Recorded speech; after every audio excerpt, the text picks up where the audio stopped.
Hi guys, నాకు పెళ్ళైపోతే మా అత్తగారి ఇంటికి సామాన్లు పంపించడానికి మా వాళ్ళు తీసుకున్న సామాన్లు మీకు చూపిస్తాను. ఇదిగో ఇది చిన్న స్టవ్, మేమిద్దరం మాత్రమే వండుకోవడానికి. ఇది పెద్ద స్టవ్, మా అత్తయ్య మావయ్య వచ్చినప్పుడు వండుకోవాలి కదా. సో వాళ్ళు కూర్చోవడానికి డైనింగ్ టేబుల్ కూడా తీసుకున్నాము. చూడండి, ఇగో టీ కప్స్, మా ఇంటికి ఎవరైనా రిలేటివ్స్ వస్తే టీ కప్స్ ఇవ్వడానికి కప్పులు.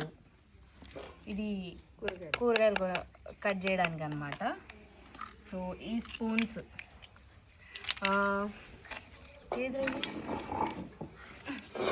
ఇవి గ్రేప్స్ అన్నమాట.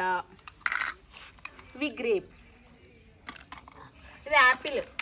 నేను మా ఆయన మాత్రమే తింటాం, ఎవరికి ఇవ్వం యాపిల్. ఇగో ఇది బనానా, మీకు కావాలా? ఇదిగో తీసుకోండి బనానా. సో ఈ సామాన్లన్నీ బుట్టలో పంపించాలి. సో నేను కూరగాయలు పోయినప్పుడు రొమాంటిక్గా ఈ బుట్ట కావాలి, మా ఆయన కొనిస్తాడు. ఫ్యూచర్లో ఇలాంటివి చాలా కొనుక్కుంటాం. సో ఎలా ఉన్నాయి నా సామాన్లు? బాగున్నాయా? బాగున్నాయి, సూపర్.